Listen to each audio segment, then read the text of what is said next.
अस्सलाम वालेकुम जी, की हाल है? ठीक ठाक हो?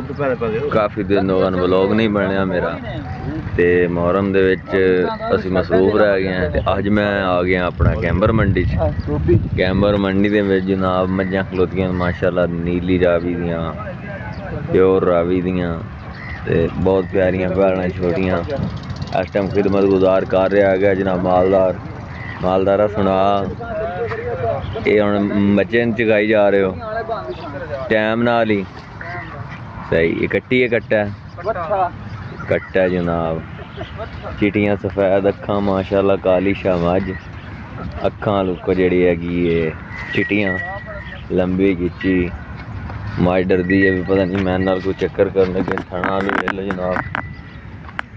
ये बच्चे नूं दुध पिलाई जा रहे हैं। ये केड़ी नस्ल दी? नीली दी रावी दी रावी दी एदी केड़ी डिमांड शिमांड कर रहा सी? 6.5 लाख 6.5 लाख। ये मझ दा अजकल सूआ आम हो गया कि अजे नहीं? बस हो ही गया। अच्छा सामने च आम होंदा इन्हां दा सूआ? आम सही। ये सूआ जो आम होंदा कि सस्तियां हो जांदियां नहीं या मझ आम हो जांदी है? सही हिसाब चलदा रहिंदा बराबर दा यानी कि रूटीन च आ जांदा काम। सूआ आम होंदा सही। ये सही लभदियां रहिंदियां ते विकदियां भी सही। उंज आम दिन महंगी मझ होंदी है ना, लभदी नहीं। हाँ हुण जेहड़ा अजकल इहदे थल्ले दुध किन्ना इस मझ थल्ले? कच्ची सूई है नाड़ू नाल इस। अच्छा हां जी राती सूई है? हां जी कल सूई है। कल सूई है हां सही। हो तो बोला किन्ना क चोया होना? बोला 7 किलो 7 किलो सही। 7 किलो जनाब थल्ले बोला ना कढ़िया। आ कच्चा नाड़ू थल्ले कट्टा 6 लाख डिमांड है दी। 6.5 लाख ते बड़ी सोहनी सुनक्खी छोटी। और जड़ी दूई है सोहण वाली सूई हुई है वो किन्ने दिन दी सूई हुई? ओनू आज तीसरा दिन। इन्हू तीसरा दिन जनाब। चेक करो ये थल्ले किन्ना काज दुध? ये थल्ले किन्ना दुध? 22 किलो 11 किलो ले जनाब। खालद सियाल साहब बैठे 11 किलो तो सही। ये खालद सियाल साहब लैके रात की कितनी लैके आए? 16 सेल की नहीं हुई? सेल हो 10-11 सेल हो गई। तो वड्डी मझ भी तुहाडी? मझ अपनी नेशनल। अच्छा माशाल्लाह उस मझ का शौक करो। वो थल्ले कट्टी है ना,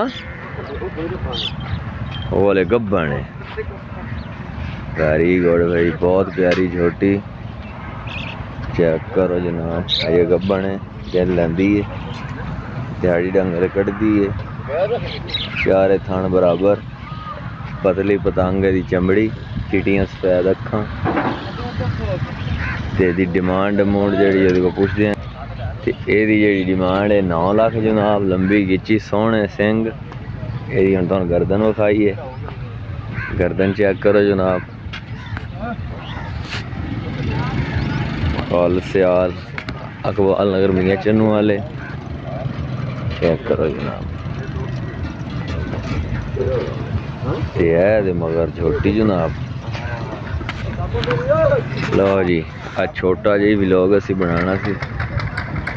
असी काफ़ी दिन बाद आए जनाब मंडी तो मुक गई अज। हुण शिफ्ट अज हो जानी आरफ वाले। मैं कहा चलो थोड़ा जिहा व्लॉग बना लीए।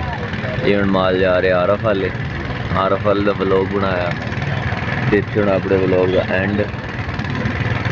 ते अपनी वीडियो चंगी लगे कमेंट सैक्शन में लाजमी दसना है। अल्लाह हाफिज़।